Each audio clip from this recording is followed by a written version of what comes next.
अस्सलामु अलैकुम वरहमतुल्लाहि वबरकातुहू। दोस्तों, आप देख रहे हैं रूहानी इल्म नक्शबंद चैनल।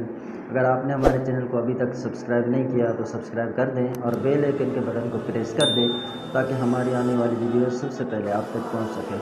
आज हम बात करेंगे मुलाजमत के हवाले से और रिज़्क मिलने के हवाले से। सबसे पहले मैं गुजारिश करता चाहता हूँ कि आप जब किसी के पास काम करते हैं तो ख़ुद को वाकई ऐसा बना दें कि जैसा वाकई आप उसके पास काम करने के लिए गए हैं, ना कि आप उसके ऊपर अफसर बनने के लिए। मैं डाक खाना जाता रहता हूँ तो फिर वहाँ पर एक बंदा था, उसने मुझे कहा कि यार मेरे लिए भी कुछ कर दें, आप इतने कागजात रोज़ाना पोस्ट करते हैं तो मेरे लिए भी कुछ बनाएं। और देखें, मैं पहले रंग का काम करता था और उस्ताद साहब नाराज़ होकर उन्होंने मुझे निकाल दिया, और इसी तरह दूसरी जगह भी काम कर रहा था, वहाँ से भी उन्होंने निकाल दिया। अब मैं आया हूँ यहाँ डाक खाने में, तो यहाँ मुझे कुछ ऐसा अमल दे ताकि मैं अच्छा काम कर सकूँ, तो यानी रिज़्क मुझे अच्छा मिल सके मुलाजमत। तो मैंने उनके लिए कोशिश की, लेकिन उनसे पहले मैंने देखा उन पर थोड़ा सा मसला था। उन्होंने दीगर आमिलों से कागजात किए थे, करवाए थे, रजात की वजह से फिर मैंने उनको इलाज के लिए पहले दिए, जिसकी वजह से उसके जिस्म में दर्द रहता था, तो शदीद कमर में दर्द, तो मैंने इलाज किया। फिर उसको बताया कि मैं अभी इंशाअल्लाह देखूंगा, फिर जब मुनासिब वक्त मुझे मालूम होगा तो मैं आपके लिए नक्श बना दूंगा।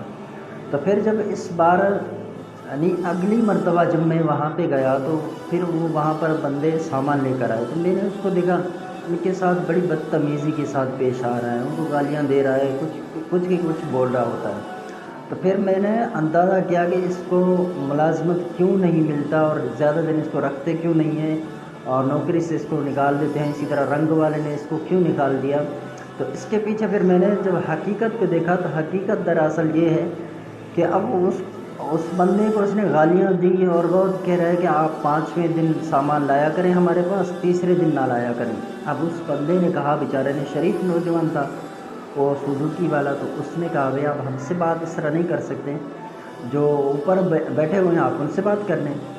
चलो, इसने जो बोलना था उन्हें सुनाता रहा। वो बेचारे सामान उठाते रखते जाते, लेकिन फिर भी ये सुनाता रहता। तो मैंने थोड़ा उसको देखा अंदाज़। तो फिर क्या हुआ, इस बार जब मैं डाक खाने गया तो वहाँ पर उस बंदे के बारे में पूछा तो बताया गया कि उसको नौकरी से निकाल दिया गया है, वो कुछ सही नहीं चलता था। तो यानी आप जो मुलाजमत कर रहे हैं या किसी के ज़ेर एहतमाम आप मज़दूरी कर रहे हैं, मेहनत कर रहे हैं, तो शरीयत के दायरे में इतना तो करें ना कि आप इंसान बनकर रहें। तो फिर आप शिकायतें कर रहे हैं मुलाजमत नहीं है, जादू है, कोई जिन्नात है, कोई बंदिश है। तो इस तरह के कुछ जो अपने मामलात हैं, आप जो दूसरों पर बंदिशें करते रहते हैं इस तरह ज़बान से, हाथ से, तो फिर मुझे बताइए कि आपको कौन रखेगा।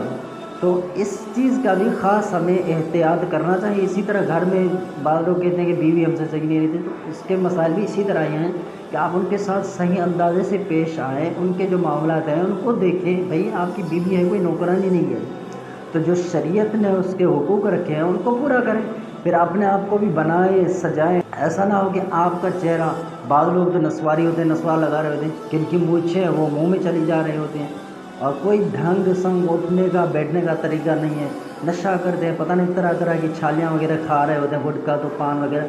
जब तुमसे इतना घटिया बदबू है तो मुझे बताओ कि बीवी तुम्हें गले लगाएगी, इसी तरह तुम्हें चप्पलें मार के घर से निकाल देगी।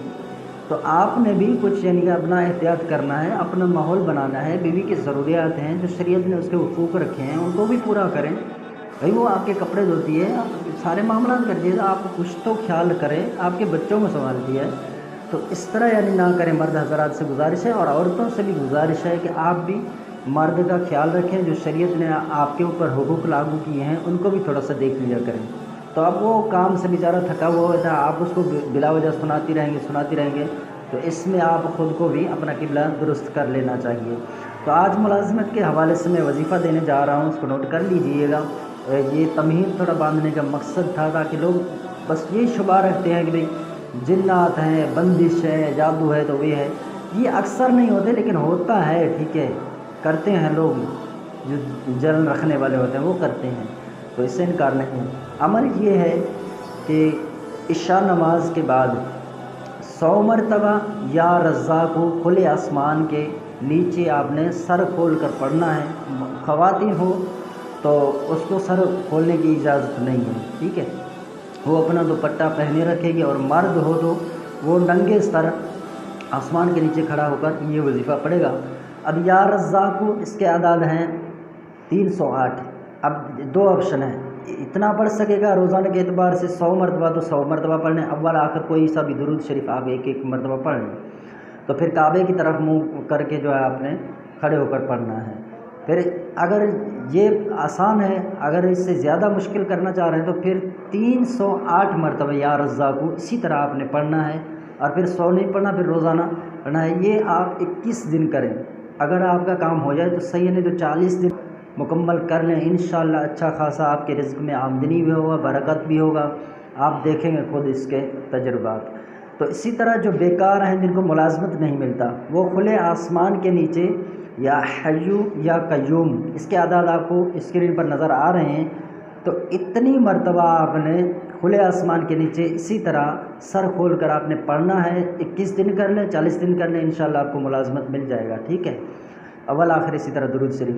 اگر اتنے اعداد کے مطابق نہیں پڑھ سکتے تو پھر روزانہ کے اعتبار سے آپ 100 مرتبہ اول آخر درود شریف پڑھ لیا کریں، انشاءاللہ عز و جل آپ جتنے بھی بیکار ہوں آپ کو ملازمت مل کر ہی رہے گا۔ السلام علیکم ورحمۃ اللہ وبرکاتہ۔